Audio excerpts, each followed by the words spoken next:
نحمده ونصلي على رسوله الكريم اما بعد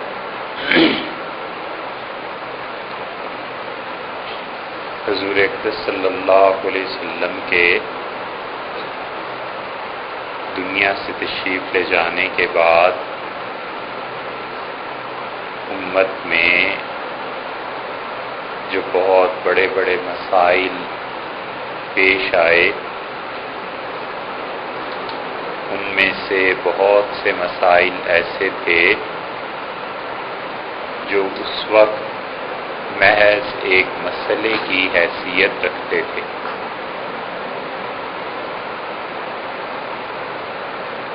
اور اس مسئلے کے لیے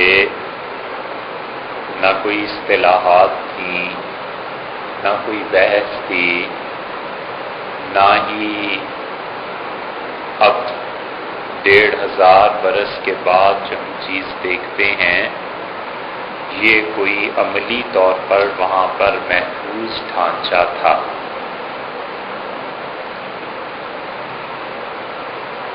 تدریجاً وقت کے ساتھ ساتھ بہت سی چیزوں نے صورت اختیار کی ہے، اور ابتدائی دور میں یہ بات نہیں تھی۔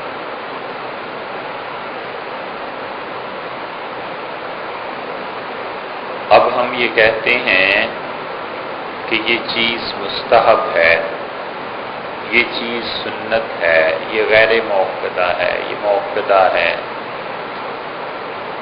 اور اب ہم یہ کہتے ہیں کہ یہ چیز مکروہ تحریمی ہے، تو حضور صلی اللہ علیہ وسلم کے بعد ایسی باتیں نہیں تھیں۔ اس لیے بالکل فقہ کے آغاز میں بھی آپ دیکھیں تو یہ الفاظ لکھے ہوئے ملیں گے کہ کرہ امام ابو حنیفہ۔ ابو حنیفہ رحمۃ اللہ علیہ نے اس چیز کو ناپسند کیا۔ کرہ مالک، امام مالک رحمۃ اللہ علیہ نے اس چیز کو پسند نہیں فرمایا۔ تو وقت کے ساتھ ساتھ پھر اصطلاحات بنانی پڑی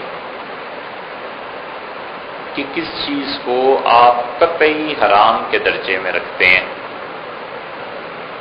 قطعی حرام کا مطلب یہ ہوا کہ اس پر عقیدے کفر اور اسلام کا دار و مدار ہو جائے۔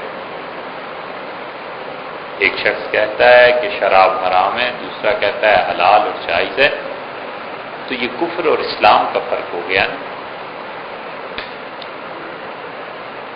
پھر قطعی حرام کے بعد حرام ہی کا ایک دوسرا درجہ آ گیا اجتہادی طور پہ،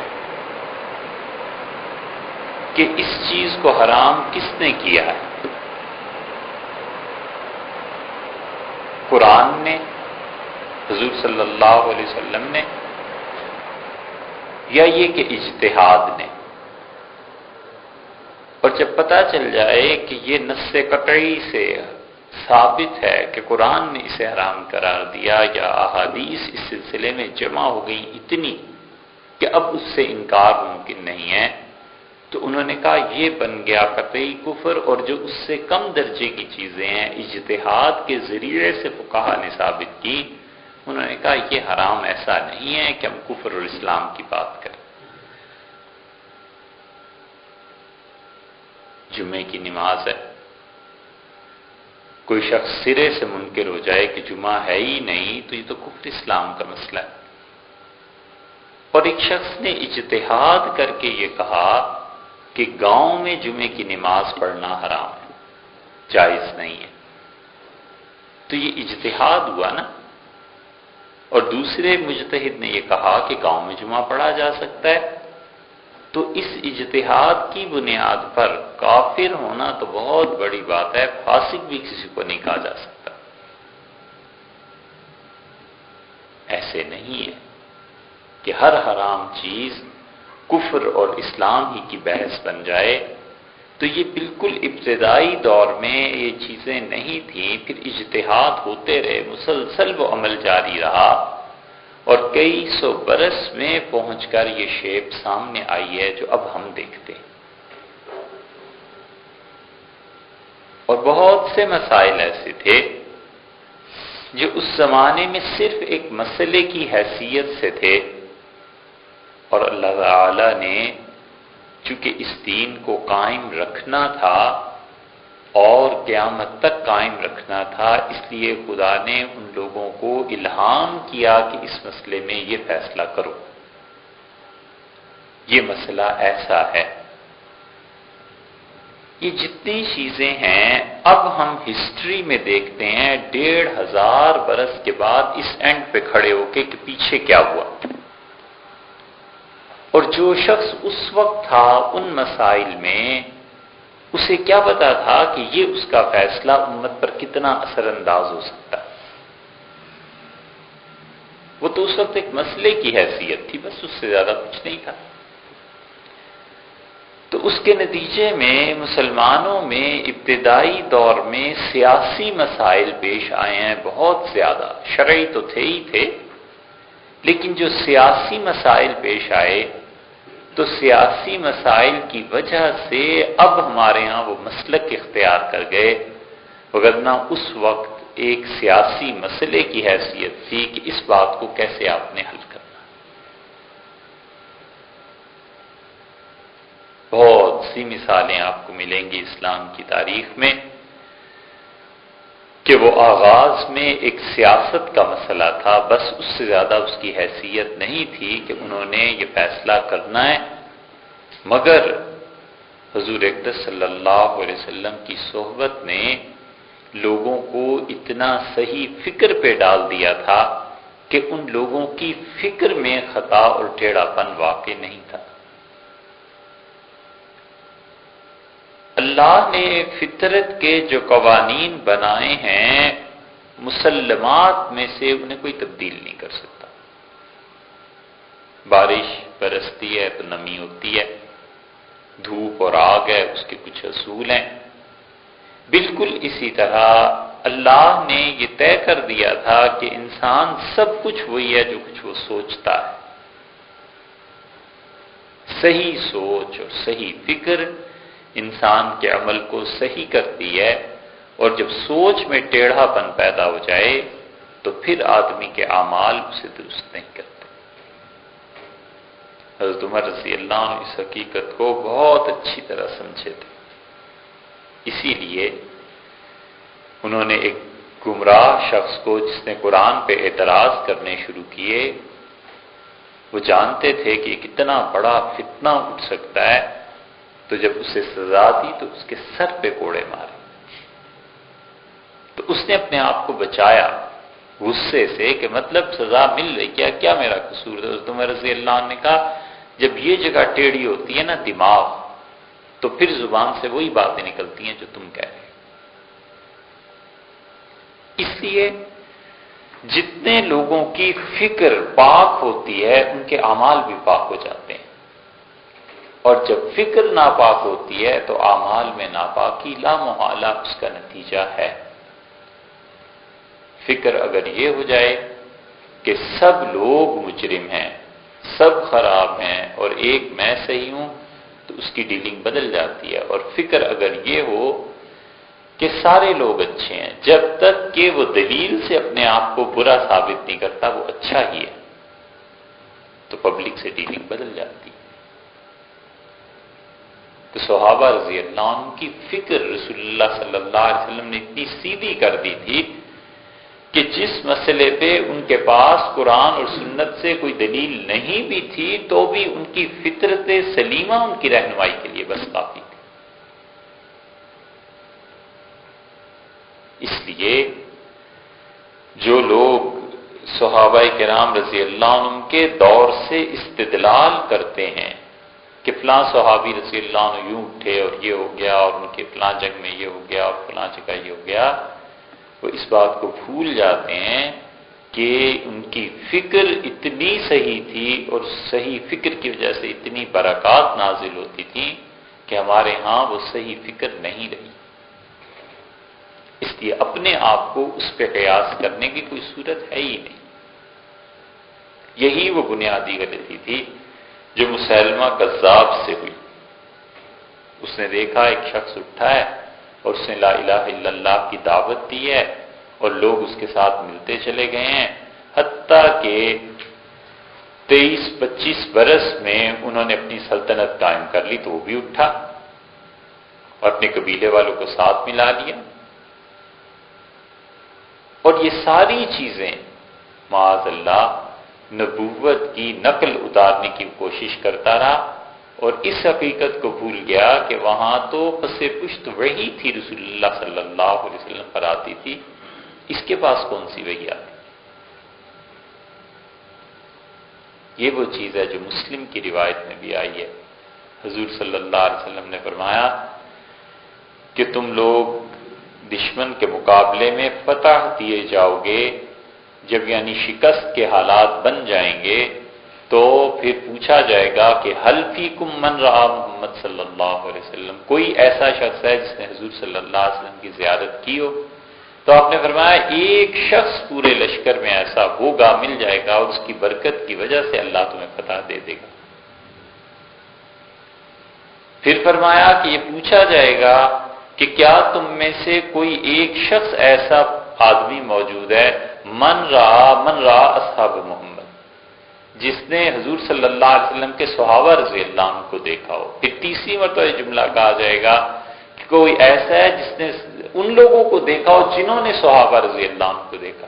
تو یہ تین دور جو تھے وہ گارنٹیڈ تھے کہ اس میں امت اجماع صحیح طریقے پہ قائم رہے گی۔ اسی لیے صحابہ کرام رضی اللہ عنہ نے جہاں بھی جا کر دین کو پیش کیا، وہ یہ بات نہیں ہے کہ اسلام کوئی نیا دین ہے۔ اسلام نیا دین نہیں، قرآن نے اس کی صراحت کی ہے۔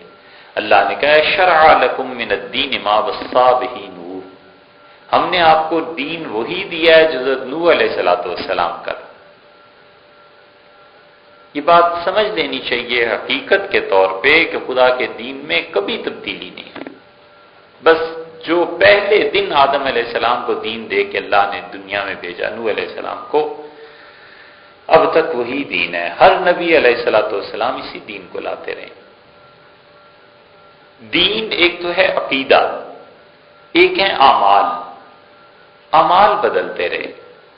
نماز میں تبدیلی آ گئی، زکوٰۃ میں تبدیلی آ گئی، نصاب میں تبدیلی آ گئی، حج کے مناسک اس میں تبدیلی آ گئی۔ حضرت ابراہیم علیہ السلام جو حج کرتے تھے، جو اب حج ہے، اس میں فرق پڑ گیا۔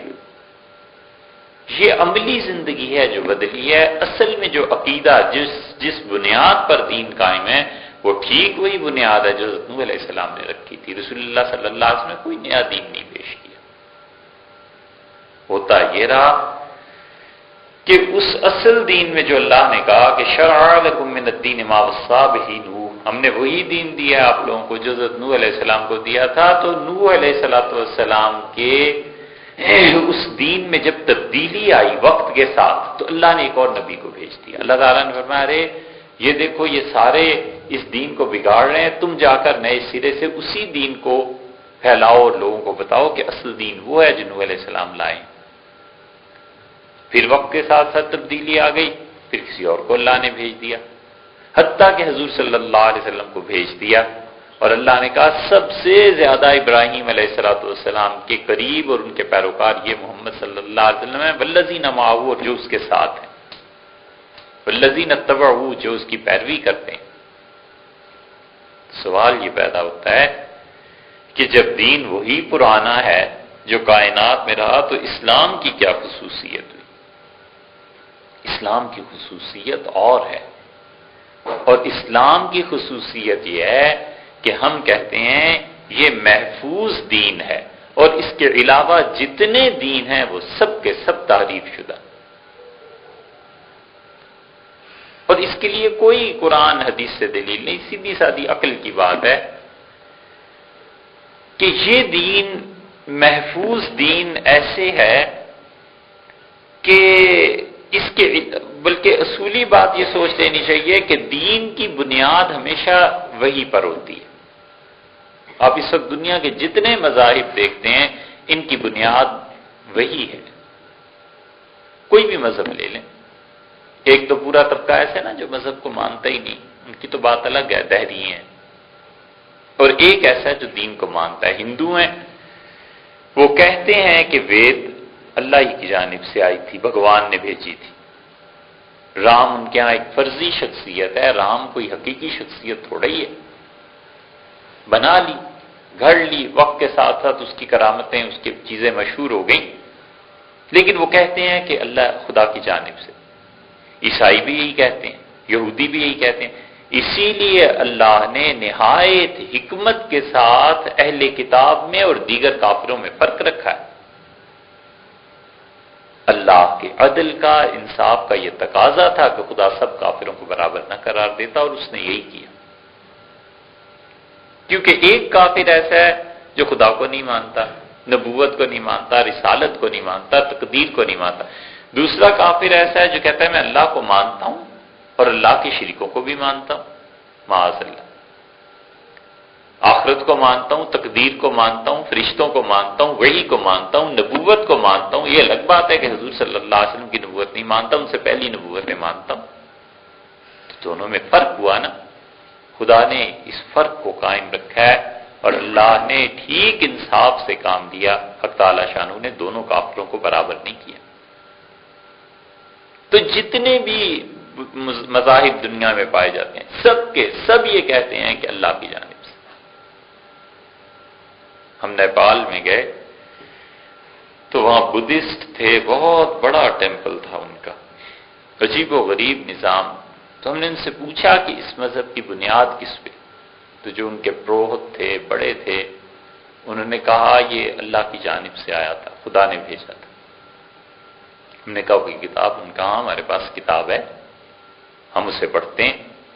تو اطمینان ہوا کہ دیکھو اس مذہب کی بنیاد بھی آخر پہنچ کے وہی پہ ہی آ گئی۔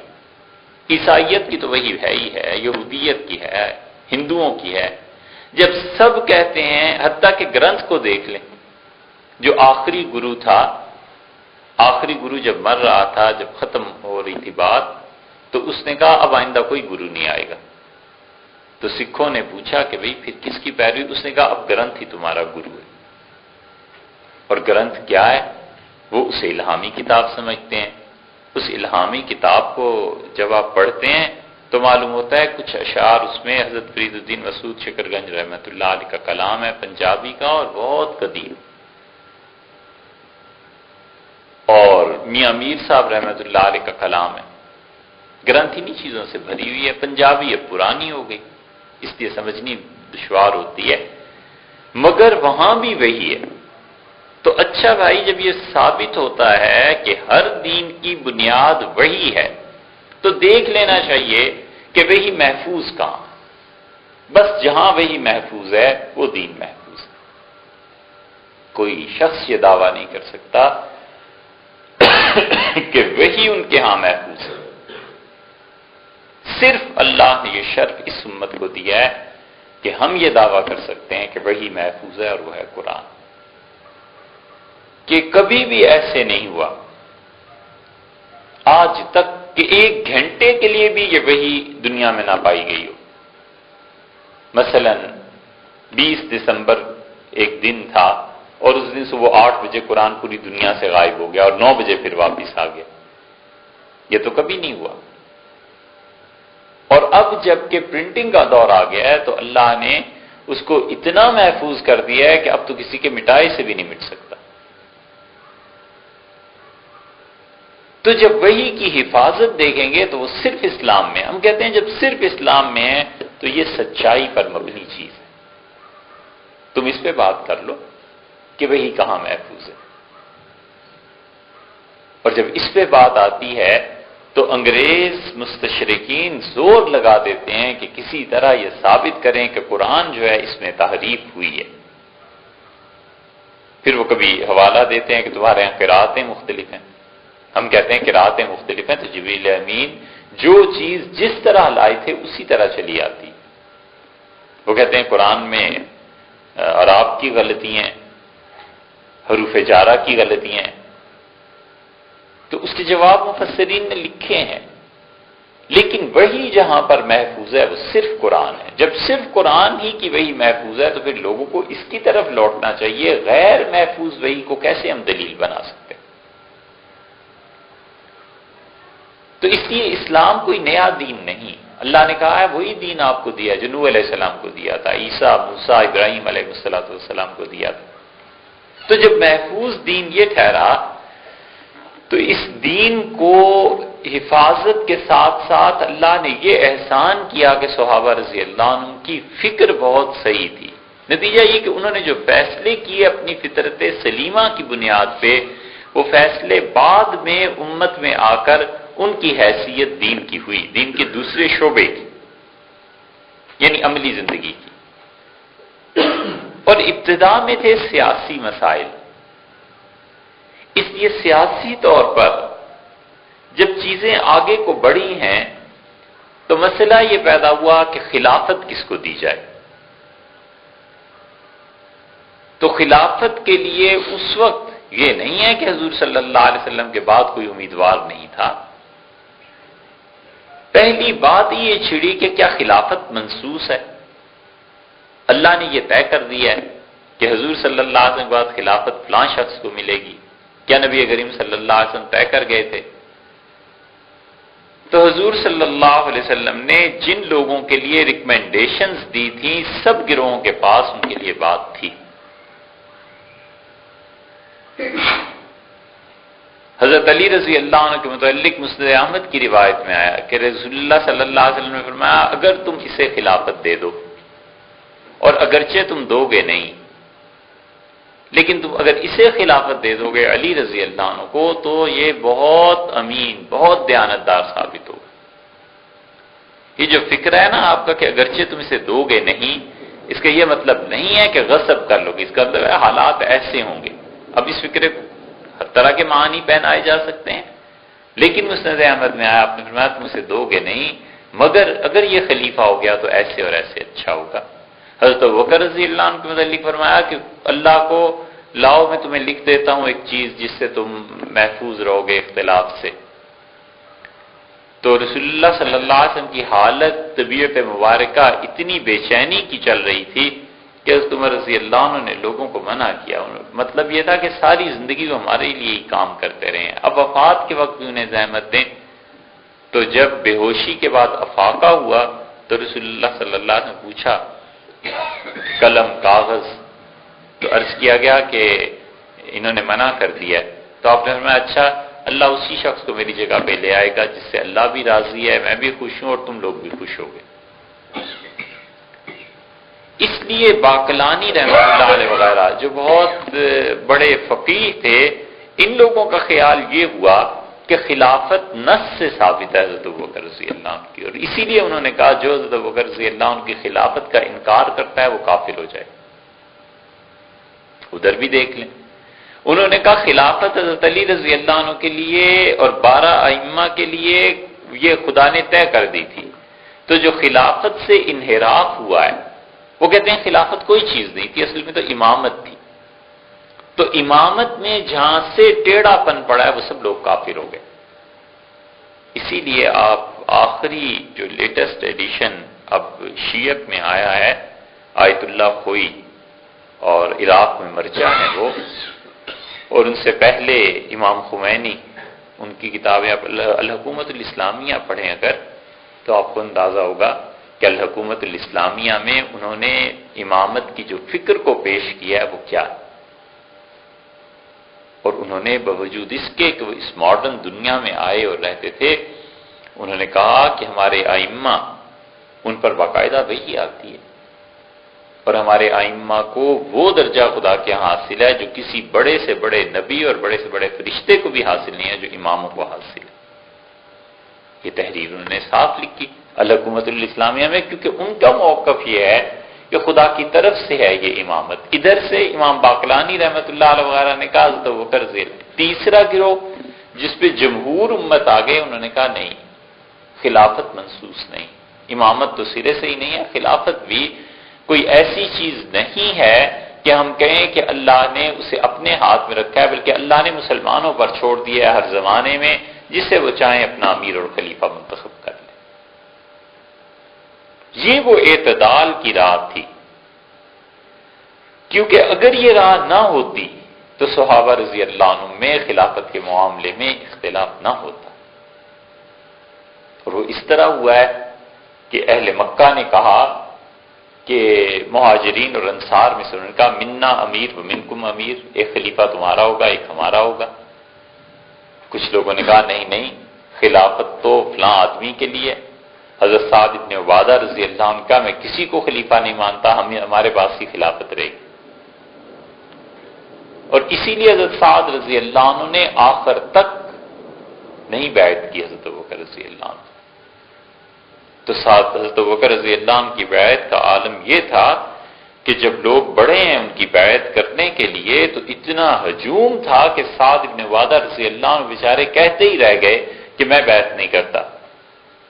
تو کسی نے کہا ارے سعد کا خیال کرو کہ پاؤں کے نیچے نہ آ جائیں۔ تو حضرت عمر رضی اللہ عنہ اس نزاکت کو سمجھتے تھے کہ آج اگر یہ خلافت والا مسئلہ کہیں اختلاف ہو گیا چھڑ گیا تو پھر بنے گا کیا؟ تو انہوں نے کہا قتلہ اللہ، خدا اسے مارے، چھوڑو ابوبکر رضی اللہ عنہ کی بیعت کرو۔ اب اس میں بھی حضرت ابوبکر رضی اللہ عنہ تیار نہیں، انہوں نے کہا نہیں ابو عبیدہ رضی اللہ عنہ کی بیعت کرو، انہوں نے کہا عمر رضی اللہ عنہ ان کی بیعت کرو، حضرت ابوبکر رضی اللہ عنہ خود بھی کہا عمر کی بیعت کر لو۔ تو اس کا مطلب یہ ہے کہ یہ اجتہادی چیز ہو گئی۔ اگر اللہ نے کتاب میں کہیں کہہ دیا ہوتا اور رسول اللہ صلی اللہ علیہ وسلم نے صراحتاً کہہ دیا ہوتا کہ میرے بعد ابوبکر رضی اللہ عنہ کے علاوہ کوئی خلیفہ نہیں ہے، پھر ممکن ہی نہیں تھا کہ صحابہ رضی اللہ عنہ اس کی اطاعت نہ کرتے۔ یہی چیز پھر طے ہو گئی امت میں۔ اب دیکھیں آپ، تو اس وقت ایک سیاسی طور پہ مسئلہ آیا نا، لیکن امت نے اس چیز کو طے کر دیا کہ صحابہ رضی اللہ عنہ کے اس فیصلے سے ہمیں یہ پتا چل گیا کہ ہمیشہ مسلمان اپنے میں سے بہتر آدمی کو خلیفہ منتخب کر لیں گے، خلافت منسوس نہیں۔ ایک اور سیاسی مسئلہ پیش آ گیا، اور سیاسی مسئلہ پیش آیا حضرت عمر رضی اللہ عنہ کا، ان کی خلافت۔ حضرت ابوبکر رضی اللہ عنہ کس کو دیتے؟ پھر انہوں نے اپنے لیے منتخب کیا، اور ان کی حضرت عمر رضی اللہ عنہ کے خلاف رائے دینے والوں میں اور تو اور عبداللہ ابن مسعود رضی اللہ عنہ جیسے فقیہ آدمی تھے۔ انہوں نے کہا نہ کریں۔ حضرت ابوبکر رضی اللہ عنہ نے کہا کہ تمہاری کیا رائے ہے عمر کے متعلق؟ تو انہوں نے کہا اتنا سخت آدمی، اور بے اختیار ان کی زبان سے نکلا کہ اب اللہ کو کیا جواب دیں گے۔ تو حضرت ابوبکر رضی اللہ عنہ وفات سے پہلے انہوں نے کہا تکیہ لگا دو، مجھے بٹھاؤ۔ بٹھایا گیا تو انہوں نے کہا کہ عبداللہ، اللہ اور عمر دونوں کو میں تم سے زیادہ جانتا ہوں، اور اگر اس نے مجھ سے پوچھا تو میں یہ کہوں گا کہ سب سے بہترین آدمی جو اس امت میں سمجھتا تھا اس کے حوالے کر کے آیا ہوں۔ اب سیاسی مسائل ہو گئے۔ اب اس سے بڑا مسئلہ آگے چل کر دیکھتے ہیں۔ تو ابتدا ایسے ہوئی کہ یہ شیعان علی ہیں، یہ شیعان عثمان ہیں۔ حضرت عثمان رضی اللہ عنہ کی خلافت کا جو آخری دور تھا، یہ 6 سال بہت مشکل گزرے، اور وجہ اس کی بنیادی طور پر یہ تھی، ایک اور وجہ میں سے، کہ بہت اسلام میں لوگ داخل ہو گئے، اور ظاہر میں تو وہ تابعین میں تھے، کیونکہ انہوں نے صحابہ رضی اللہ عنہ کو دیکھا تو تابعی ہو گئے نا، لیکن ان کی تربیت نہیں ہوئی بھی تھی۔ ان میں سب آدمی ظاہر ہے پڑھے لکھے بھی نہیں تھے، کہنے کو تو یزید اور حجاج بھی تابعین میں سے، لیکن کون ہوا ہے آج تک امت میں جو ان کا دفاع کرے؟ کوئی نہیں دفاع کرتا، سب کہتے ہیں انہوں نے برا کام کیا۔ تو اتنی کثرت سے اقوام، قبائل داخل ہوئے ہیں اسلام میں کہ ان کی تربیت نہیں ہوئی، اور حضرت عثمان رضی اللہ عنہ کا جو آخری دور تھا 6 سال، اس میں یہ لوگ عروج پہ آ گئے، اور خلافت پھیل چکی تھی، کہاں کہاں تک مسلمان پہنچ گئے تھے۔ افغانستان میں 4 سال حسن بصری رحمۃ اللہ علیہ رہ کے گئے، اور وہ کہتے تھے میں نے فارسی یہاں سے سیکھی ہے۔ یہ جو آذربائیجان ہے، اویس کرنی رحمۃ اللہ علیہ یہاں آئے تھے جہاد کے لیے، بامیان ہے، بڑا مشہور علاقہ ہو گیا افغانستان کا، تو بامیان صحابہ رضی اللہ عنہ نے فتح کیا۔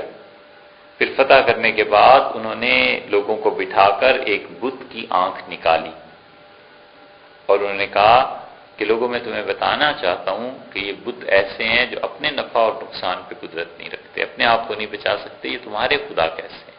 پھر انہوں نے آنکھ لگائی اس کی اور چلے گئے، تشریف لے گئے۔ روس تک چلی گئی تھی حکومت، یعنی 1 صدی سے بھی کم عرصے میں اتنی زیادہ وسعت اس کو ملی ہے کہ روس کی ریاستیں مسلمان تھیں۔ اگلی صدی میں خلیفہ واثق باللہ نے کہا کہ ذرا دیکھ کے آؤ ہماری حکومت کہاں کہاں تک پہنچ گئی ہے، تو 2 سال بعد وہ وفد واپس جب آیا تو اس نے کوہقاف اور یہاں تک کے علاقوں کی خبر دی اور اس نے کہا وہاں پر میں نے دیکھا آپ کی حکومت قائم ہے، مسلمان ہے، آرام ہے، اطمینان ہے، اور وہاں میں نے قاضیوں کو دیکھا سب حنفی ہیں۔ حنفی فقہ اتنی دور تک پھیلی، تو ہندوستان کا تو ذکر کیا، یہاں بھی ایسے ہی تھا۔ تو حضرت عثمان رضی اللہ عنہ کے آخری دور میں 2 گروہ پیدا ہو گئے، کچھ لوگ تھے وہ حضرت عثمان رضی اللہ عنہ کے ساتھ تھے، کچھ لوگ تھے جو سیدنا عثمان رضی اللہ عنہ کے ساتھ یقیناً تھے لیکن ان کا رجحان حضرت علی رضی اللہ عنہ کی طرف تھا۔ کیوں تھا؟ اس لیے کہ حضرت علی رضی اللہ عنہ کی شخصیت بہت بڑی تھی، اور اصل مرحلہ جب پیش آیا ہے جب حضرت علی رضی اللہ عنہ کی خلافت کے لیے بیعت ہونی شروع ہوئی کہ خلافت اب کس کو ملے، تو لوگ بٹ گئے، یہ شیعان علی ہیں، یہ شیعان عثمان ہیں۔ تھا سیاسی مسئلہ کہ عثمان رضی اللہ عنہ کے طرفدار ہیں، یہ علی رضی اللہ عنہ کے طرفدار ہیں، بس اتنی بات تھی۔ یہ جس رنگ میں شیعت اب دیکھتے ہیں لوگ، یہ بعد میں آیا ہے، پھر وہ ایک مستقل عقیدہ بنا امامت کا، پھر اور چیزیں بنی، اس سے بحث نہیں، لیکن ابتدا میں یہ مسئلہ خالصتاً سیاسی تھا، اس کے علاوہ کچھ نہیں۔ حضرت علی رضی اللہ عنہ نے اپنے صاحبزادوں کو کہا کہ حضرت عثمان رضی اللہ عنہ کی حفاظت کرو، اور ہوا جو کچھ کے قصہ ہوا، اور حضرت علی رضی اللہ عنہ کی بیعت کے لیے جب لوگ آئے، اور آنے والوں میں حضرت طلحہ تھے، حضرت زبیر تھے رضی اللہ عنہ، اور بڑے بڑے لوگ تھے، انہوں نے کہا امت کو سنبھالیں۔ تو سیدنا علی رضی اللہ عنہ نے جن سے مشورہ لیا کہ میں بیعت لوں یا نہ لوں، ان میں بہت بڑے ان کے مخالفت کرنے والے حضرت حسن رضی اللہ عنہ سے، ان کے اپنے صاحبزادے۔ حضرت حسن رضی اللہ عنہ کو جو دماغ اللہ نے دیا تھا وہ سیاسی اعتبار سے تقابل نہیں، یقیناً سیدنا علی رضی اللہ عنہ علم میں، اپنے تقوی میں، رسول اللہ صلی اللہ علیہ وسلم سے نسبت میں، رشتہ داری میں، اپنی فضیلت میں بدری تھے نا، ہر طرح سے آگے، لیکن سیاسی اعتبار سے حضرت حسن رضی اللہ عنہ ان سے بھی آگے چلے گئے۔ حضرت حسن رضی اللہ عنہ نے وہ فیصلے کیے اور والد کو مشورے دیے کہ ایک موقع پہ حضرت علی رضی اللہ عنہ کو کہنا پڑا کہ کاش میں حسن کی بات مان لیتا۔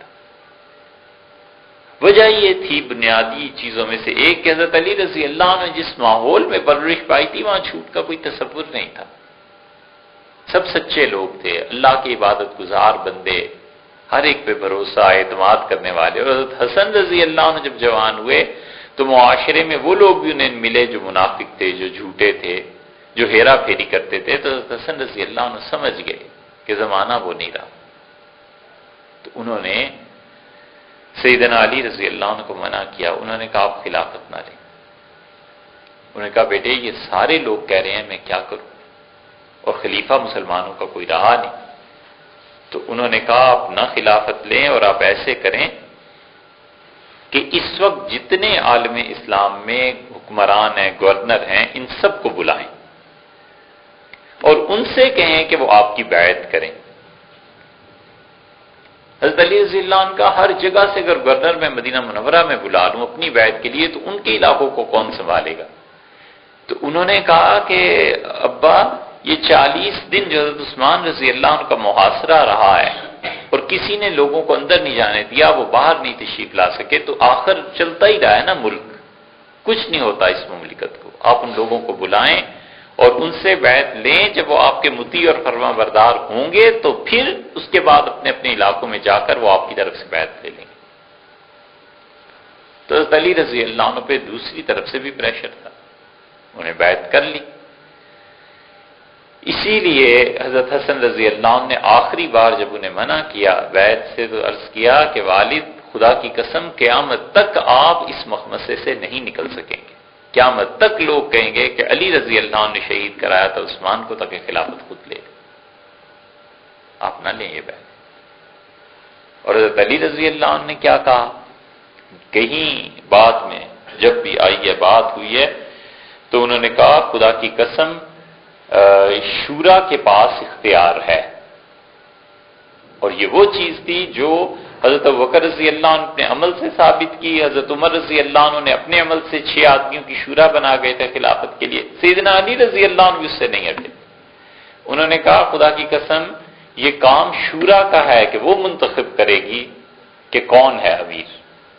اور پھر حضرت معاویہ رضی اللہ عنہ کو خط لکھا کہ تم نے جو بغاوت کی ہے تو شورا میرے ساتھ ہے، اور پھر انہوں نے لکھا کہ تم جانتے ہو کہ کوئی ایک شخص ایسا نہیں ہے جو بدر میں رسول اللہ صلی اللہ علیہ وسلم کے ساتھ ہو اور آج وہ میری خلافت میں میرے ہاتھ پہ بیعت نہ ہوا ہو۔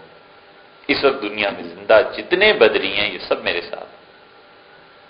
تو بدری صحابہ رضی اللہ عنہ ان کو گنا گیا تھا حضرت عثمان رضی اللہ عنہ کے دور میں 313 تھے، پھر انتقال ہوتے چلے گئے، تو 32 ہجری میں انتقال ہوا ہے عبد الرحمن ابن عوف رضی اللہ عنہ کا، اور عبد الرحمن ابن عوف رضی اللہ عنہ نے یہ کہا کہ میرا جو مال ہے اس کا 1/3 تقسیم کیا جائے صرف ان میں جو بدر میں شامل تھے۔ ان میں امیر المومنین عثمان رضی اللہ عنہ بھی تھے جو سب کے امیر المومنین تھے، انہیں بھی وہ غنیمت میں حصہ ملا تھا۔ تو عبد الرحمن ابن عوف رضی اللہ عنہ کی وفات پہ فہرست بنائی گئی تو 100 بدری دنیا میں تھے۔ سیدنا علی رضی اللہ عنہ نے جب دیکھا تو 80 کے قریب رہ گئے، تو گویا شورا 80 کی ہو گئی تھی، کیونکہ انہوں نے حضرت معاویہ رضی اللہ عنہ کو لکھا کہ اس خلافت کو کس کو دینا ہے، اس کا حق صرف ان کو حاصل ہے جو مہاجرین ہے اور انصار ہے۔ اور پھر اس کے بعد انہوں نے کہا کہ وہ لوگ جو فتح مکہ سے پہلے ایمان لائے ہیں، اور تم معاویہ فتح مکہ کے بعد ایمان والوں میں سے تمہارا کیا تعلق بنتا ہے؟ تم تو شورا میں بھی نہیں ہو، خلافت تو دور کی بات۔ یہ حضرت علی رضی اللہ عنہ کے خطوط نہج البلاغہ میں چھپے ہوئے ہیں، اور انہوں نے کہا کہ مہاجرین اور انصار میرے ساتھ ہیں، اور حقیقت ایسے ہی تھی۔ تو سیاسی طور پر یہ فیصلے تھے، لیکن امت کے لیے ایک راہ متعین ہو گئی کہ ہم اپنا خلیفہ اور امیر اسے بنائیں گے جس کا انتخاب مسلمان کریں گے۔ اب یہ چیز چلتی رہی آگے، اور جب آئی ہے عباسیوں میں حکومت تو عباسی اموی حکمران رہے۔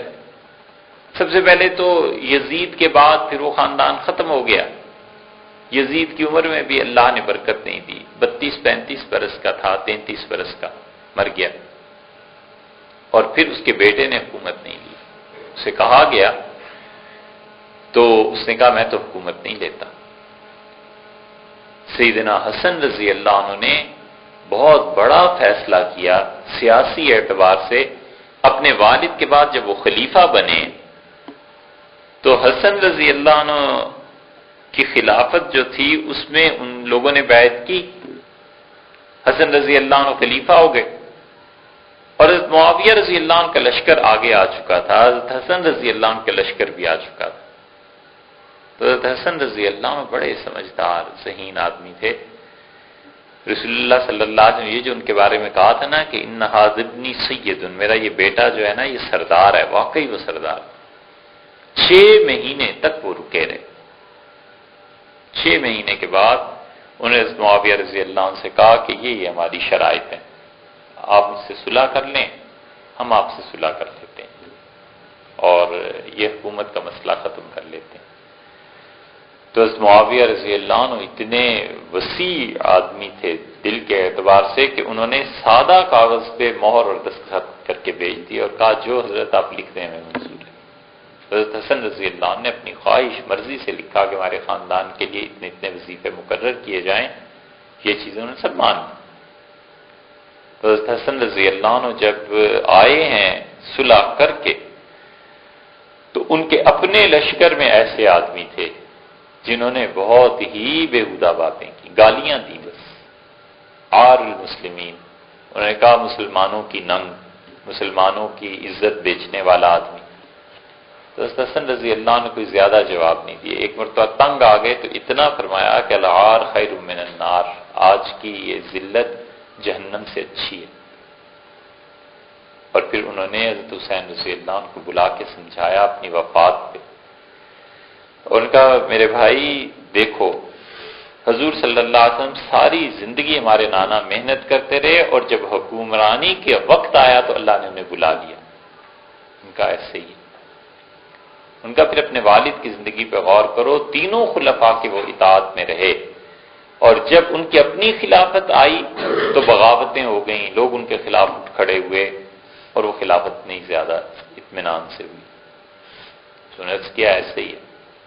فرمایا میں اس مسئلے کو سمجھ گیا تھا، اسی وقت جب والد کے انتقال کے بعد مجھے خلیفہ بنایا گیا تو 6 مہینے میں غور کرتا رہا، مجھے یہ سمجھ آئی کہ اللہ ہی کو منظور نہیں ہے کہ نبوت کے علوم اور حکومت دونوں ایک خاندان میں جمع ہو جائے۔ ان کا میں نے اسی لیے حضرت معاویہ رضی اللہ عنہ سے صلح کر لی تھی کہ یہ حکمرانی اللہ کو منظور نہیں ہمارے خاندان میں آنا اس کا۔ تو میرے والد کے دوست اور یہ عراق والے تمہیں لائیں گے معاویہ رضی اللہ عنہ کے مقابلے میں، یہ مجھے بھی کوشش کرتے رہے اور میں انہیں طرح دے گیا ہوں، میں نہیں آیا، تم بھی نہ آنا۔ اگر یہ بات نہ کر گئے ہوتے تو کربلا کا واقعہ جو 61 میں پیش آیا ہے وہ 45 میں ہی پیش آ جاتا، 46 میں پیش آ جاتا، حضرت حسن رضی اللہ عنہ کے وفات کے فوراً بعد بھی پیش آ سکتا تھا، کہ حضرت حسن رضی اللہ عنہ کی صلح کے بعد جتنے لوگ تھے وہ حضرت حسین رضی اللہ عنہ جمع ہو گئے تھے بنو ہاشم، تو حضرت حسین رضی اللہ عنہ خلافت کا اگر دعویٰ کر دیتے تو لوگ انہیں مل جاتے۔ تو یہ چیز حضرت حسن رضی اللہ عنہ نے نہیں مانی، تو نتیجہ یہ کہ جب انہوں نے صلح کر لی تو رسول اللہ صلی اللہ علیہ وسلم کی بات پوری ہو گئی کہ آپ نے فرمایا تھا یہ میرا بیٹا سردار ہے اور اللہ تعالیٰ مسلمانوں کے 2 بہت بڑے گروہوں کو اس کے ہاتھ پہ جمع کر دے گا۔ وہ جمع ہو گئے، اور اس وقت اب دوسری طرف کو اگر آپ دیکھیں تو یہ ہے تو بہت نازک بات، لیکن ایک تجزیہ ہے، ممکن ہے نہ مانے کوئی نہ صحیح، کوئی شرعی بات تو ہے نہیں، مگر ہم ایک عرصے تک اس کو سوچتے رہے کہ حضرت معاویہ رضی اللہ عنہ نے یزید کو خلافت دے کیوں دی تھی۔ تو جتنی حد تک تاریخ اور مطالعہ ہزاروں صفحات پڑھنے کے بعد اس نتیجے پہ پہنچے کہ اس وقت بنو امیہ پورے ملک میں، پوری اسلامی حکومت میں ہر جگہ بنو امیہ تھے، گورنر تھے، ان کی انتظامی صلاحیتیں تھیں، 20 سال گزر چکے تھے، وہ آ رہے تھے، ان کی اولادیں آگے آ گئی تھیں، اور بنو امیہ میں بغاوت ہو جاتی اگر حضرت معاویہ رضی اللہ عنہ حکومت کسی اور کو دیتے، کوئی نہ مانتا، کوئی آدمی تسلیم نہ کرتا۔ عبداللہ ابن زبیر رضی اللہ عنہ آ سکتے تھے، سب سے بڑی ہستی اس وقت حضرت سعد رضی اللہ عنہ کی تھی، اور سعد ایسے تھے کہ حضرت عمر رضی اللہ عنہ نے 6 آدمیوں کو جو نام دیے تھے ان میں تھے ان کا نام، اور حضرت عمر رضی اللہ عنہ نے کسی کی سفارش نہیں کی سوائے سعد کے، کہ آپ نے فرمایا تھا کہ اگر سعد کو خلافت مل جائے تو اس کا اہل ہے، اور میں نے جو اسے کوفہ سے ہٹایا تھا اس لیے نہیں ہٹایا تھا کہ سعد کی حکومت درست نہیں تھی، بات یہ تھی کہ کوفہ والے اس کے اہل نہیں تھے۔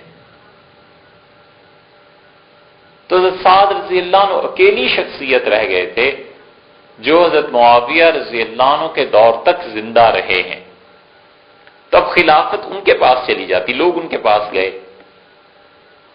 مسلم کی روایت میں آتا ہے وہ ایک دن بیٹھے ہوئے تھے اور ایک گھوڑا دوڑاتا ہوا ایک آدمی آیا، اور یہ ہے وہ چیز جو کبھی کبھی الہاماً اللہ اپنے بعض بندوں کے دل میں ڈال دیتا ہے۔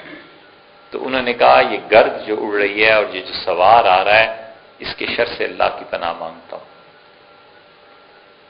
سعد رضی اللہ عنہ نابینا ہو گئے تھے،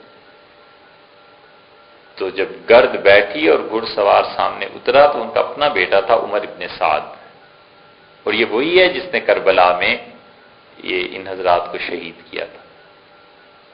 اور اس نے غصے میں کہا کہ والد آپ سب کو چھوڑ کے یہاں بیٹھے ہوئے ہیں اور خلافت بٹ رہی ہے اور مسلمانوں میں اتنی زیادہ باتیں ہو رہی ہیں اور آپ اکیلے آدمی ہیں جو اس وقت خلافت کو سنبھال سکتے ہیں، اور آپ کا یہ منصب ہے، یہ مقام ہے، اور آپ کو حضرت عمر رضی اللہ عنہ تک سب دلائل دی۔ تو سعد رضی اللہ عنہ نے کہا کہ میرے بیٹے میں نے رسول اللہ صلی اللہ علیہ وسلم سے سنا تھا، آپ فرماتے تھے مومن سب سے اچھا وہ ہے جو گمنامی کی زندگی بسر کرے، تو میں ان چیزوں میں نہیں آتا۔ عبداللہ ابن عمر رضی اللہ عنہ مارے گئے تھے، تو عبداللہ بن عمر رضی اللہ عنہ اس خلافت میں آتے ہی نہیں تھے۔ ان کا تو حال یہ تھا کہ حضرت عثمان رضی اللہ عنہ نے بلایا اور انہیں کہا کہ مدینہ منورہ میں قاضی آپ لگ جائیں میرے دور میں۔ حضرت عمر رضی اللہ عنہ کے انتقال کے فوراً ہی بعد تو اتنی بحث ہوئی کہ ابن عمر رضی اللہ عنہ نے کہا میں نے سنا ہے رسول اللہ صلی اللہ علیہ وسلم سے کہ قاضیوں میں 2 جہنمی ہیں اور 1 جنتی، تو فیصلے کرنا کچھ اتنے آسان نہیں ہے، میں نہیں کر سکتا۔ انہوں نے کہا تم اپنے والد کے فیصلوں سے سب سے زیادہ واقف ہو، ان کے مزاج سے واقف ہو، مدینہ منورہ میں تم سے بہتر قاضی کوئی نہیں۔ تو انہوں نے عبداللہ ابن عمر رضی اللہ عنہ نے دیکھا کہ یہ اصرار ختم نہیں ہوتا، تو ان کا اللہ کی قسم امیر المومنین میں قاضی نہیں بنوں، قسم اور اللہ کی۔ ان لوگوں میں بڑا اللہ کا ادب احترام تھا اس کے نام۔ تو حضرت عثمان رضی اللہ عنہ نے پکڑ لیا اور انہوں نے کہا اچھا میں تمہاری قسم کو تو پورا ہونے دوں گا، لیکن تم اس پہ بھی قسم کھاؤ کہ میرا اور تمہارا جو مکالمہ ہے، جو گفتگو ہے، تم کسی کو جا کے بتاؤ گے نہیں۔ تو نے وعدہ کر لیا۔ پھر حضرت عثمان رضی اللہ عنہ کی شہادت کے بعد انہوں نے ایک قصہ بیان کیا۔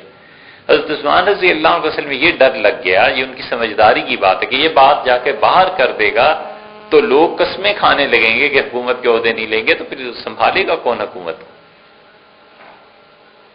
عبداللہ بن عمر رضی اللہ عنہ ویسے ہٹ گئے، لے دے کے رہ پیچھے کون گئے تھے؟ حضرت حسین رضی اللہ عنہ تھے، ان پر بنو امیہ راضی نہ ہوتے۔ عبداللہ ابن زبیر رضی اللہ عنہ نے اپنی خلافت مکہ مکرمہ میں قائم کر لی تھی، اس پہ بنو امیہ اٹھ کھڑے ہوئے، امویوں نے اس حکومت کو نہیں مانا۔ تو حضرت معاویہ رضی اللہ عنہ کے لیے اس کے علاوہ کوئی اشارہ کار نہیں تھا کہ وہ یزید کو خلافت دے جاتے، کیونکہ بنو امیہ یزید پر اعتماد کرنے والے لوگ تھے۔ تو عالم اسلام کی اتنی بڑی بڑی اموی حکومتیں، یعنی جو پوسٹ تھیں، سب میں انتشار پیدا ہو جاتا اگر یہ فیصلہ نہ کرتے۔ یہ ان کا اجتہاد درست تھا، غیر درست تھا، یہ بات کی بات ہے، مگر تاریخی طور پہ پتہ چلتا ہے کہ کوئی صورت رہ ہی نہیں گئی تھی، حالات ہی ایسے ہو گئے تھے۔ اب ان کی حکومت ختم ہو گئی یزید کی، تو اب کون؟ وہی یزید کے مرنے پہ جو مسئلہ اٹھا، وہی مسئلہ معاویہ رضی اللہ عنہ کے انتقال پہ اٹھ کھڑا ہوتا کہ اب جائیں کہاں، خلافت کس کے پاس جائے گی؟ تو اس موقع پہ مروان نے جتنے اموی تھے اس پہ اکٹھے ہو گئے تھے، تقریباً جیسے وہ یزید پہ اکٹھے ہو گئے تھے۔ تو ملک کو انتشار سے بچانے کے لیے مروان کی حکومت ہوئی، پھر اس کے بعد عبد الملک کی، اس کے بیٹے کی حکومت ہو گئی، اور پھر عمر بن عبد العزیز اور یہ سارے اموی خلفاء وہاں سے چلے۔ لیکن قرون اولیٰ میں یہ اصول طے پا گیا کہ مسلمان حکومت اس کو دیں گے جو ان میں سب سے اچھا ہوگا۔ اب سب سے اچھا ہوگا تو کیا وہ اپنے آپ کو بھی نامینیٹ کر سکتا ہے؟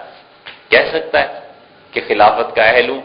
اس پہ بھی صحابہ رضی اللہ عنہ نے فیصلہ کر لیا کہ بالکل ٹھیک ہے، کہہ سکتا ہے، کسی آدمی میں یہ صلاحیت ہے تو کہہ سکتا ہے کہ مجھے آپ اس کے پہ بنا دیں۔ حضور صلی اللہ علیہ وسلم نے ان درخواستوں کو ایسے رد نہیں فرمایا کہ کلیتاً اس کی نفی ہو جائے۔ یہ تو ارشاد فرمایا کہ ہم اپنی امارت اس کو نہیں دیتے جو خود تمنا کرے، لیکن اس کا مطلب یہ بھی نہیں تھا کہ کلیتاً اس کو نہیں دیں گے، بلکہ اس رجحان کو روکنے کے لیے کہ تم لوگ ایسے نہ کرو۔ نبی کریم صلی اللہ علیہ وسلم کی سیاسی بصیرت جو تھی وہ اتنی بڑی چیز تھی کہ آپ دیکھیں ان کا بسا اوقات ایک جملہ جو تھا نا، اس نے صدیوں کی تاریخ کو بدل دی۔ یہ جو رجحان تھا کہ خلافت انصار میں رہنی چاہیے، حضرت ابوبکر رضی اللہ عنہ کے آنے پہ انہوں نے کہا منا امیر و منکم امیر، مہاجروں تمہارا بھی ایک خلیفہ اور ہمارا بھی ایک خلیفہ ہو۔ یہ عمومی طور پر پھیل جاتی اگر بات تو آپ خود سمجھ سکتے ہیں کہ ہر جگہ انتشار ہو سکتا تھا، اور رسول اللہ صلی اللہ علیہ وسلم وفات سے پہلے اس چیز کو سمجھ گئے تھے۔ تو آپ تشریف لائے، مسجد نبوی میں خطبہ دیا اور آپ نے فرمایا انصار کو میرے قریب بٹھاؤ۔ جب بیٹھ گئے تو آپ نے فرمایا انصار تمہارا کیا حال ہوگا جب میرے بعد حکومتیں بنیں گی اور مہاجرین کو ترجیح دی جائے گی حکومتی عہدے لینے پہ اور تمہیں ترجیح نہیں ملے گی، تو تم کیا کرو گے؟ اب اگر یہ پیش بندی نہ کر گئے ہوتے رسول اللہ صلی اللہ علیہ وسلم تو پھر انصار بھی کہتے بھی ہمیں بھی عہدے ملنے چاہیے۔ تو انہوں نے کہا جو آپ فرمائیں، تو آپ نے فرمایا اصبروا، صبر کرنا حتی تلقونی علی الحوض، یہاں تک کہ حوض کوثر پہ میری اور تمہاری ملاقات ہو۔ بس یہ ایک آپ کا کہنا اتنا بڑی بات ہو گئی کہ یہ انصار کو جا جا کر عمر رضی اللہ عنہ بھی عہدے دیتے رہے۔ انہوں نے کہا نا، رسول اللہ صلی اللہ علیہ وسلم تھا صبر کرنا یہاں تک کہ حوض کوثر پہ ملاقات ہو، ہم حکومت کے حصوں میں نہیں آتے، آپ مہاجرین جانے کریں اپنا کام۔ یہ رسول اللہ صلی اللہ علیہ وسلم کی سیاسی بصیرت تھی کہ انصار اور مہاجرین کا کوئی ٹکراؤ نہیں ہوا، کچھ نہیں ہوا، بلکہ فرمات کیا کہ بس ٹھیک ہے تم لوگوں نے صبر کرنا ہے۔ اسی لیے حضرت ابوبکر رضی اللہ عنہ کے اصرار پر انصار نے کہا کہ خلیفہ تو آپ ہیں، البتہ ہم آپ کے مشیر ہو سکتے ہیں، ہم آپ کو مشورہ دے سکتے ہیں، آپ کی مدد کر سکتے ہیں، ہم خلافت میں نہیں آتے۔ تو یہ چیز جو مروان کے دور میں پیدا ہو گئی تھی، یہ یزید کے دور میں بھی پیدا ہو گئی تھی، مروان کے بعد حکومت چل پڑی، مگر اصول جو طے ہو گیا تھا وہ یہ تھا کہ سب سے اچھا، اسی لیے حضرت عبد الرحمن بن عوف رضی اللہ عنہ جب بیٹھے ہیں کہ حضرت عمر رضی اللہ عنہ کے بعد اب خلافت کس کو ملنی چاہیے، تو پھر بات شروع ہوئی اسی کی۔ تو حضرت عبد الرحمن بن عوف رضی اللہ عنہ نے جو فیصلہ کیا حضرت عثمان رضی اللہ عنہ کے حق میں، تاریخ میں آپ پڑھیں ہر ایک مورخ لکھتا ہے، وہ کہتا ہے کہ عبد الرحمن ابن عوف رضی اللہ عنہ نے بلایا تو انہیں معلوم ہوا کہ فلاں آدمی سو رہے ہیں، تو انہوں نے کہا انہیں اٹھاؤ، انہوں نے کہا خلافت کا مسئلہ ہے اور میں بہت پریشان ہوں اور وہ سو رہے ہیں اور 3 دن ہو گئے اور 3 راتیں میری آنکھ سے نہیں ملی، پلکیں نہیں جھپکی میں نے، اتنی بڑی ذمہ داری ہے۔ اور پھر انہوں نے بٹھایا لوگوں کو، پھر فیصلہ کیا، پھر وہ جمعے کا دن تھا، پھر انہوں نے جمعے کی نماز خود پڑھائی، اور جو خطبے میں انہوں نے بات کی وہ بہت معرکۃ الآراء خطبہ تھا۔ انہوں نے کہا لوگوں میں مدینہ منورہ میں گیا ہوں اور میں نے پوچھا ہے لوگوں سے کہ کون تمہارا خلیفہ ہونا چاہیے، حتیٰ کہ وہ لڑکیاں جو پردے میں برقعے میں ہیں ان سے بھی جا کے پوچھا ہے، اور وہ بچے جو مکتب میں بیٹھ کے پڑھ رہے تھے ان سے بھی پوچھا ہے، تو لوگوں نے سوائے عثمان کے کسی کا نام نہیں لیا۔ تو عثمان سے لوگ خوش ہیں اور لوگ کہتے ہیں کہ وہ عمر رضی اللہ عنہ کے بعد تیسرے آدمی ہیں اسلام کے، تو اس لیے میں نے خلافت انہیں دی۔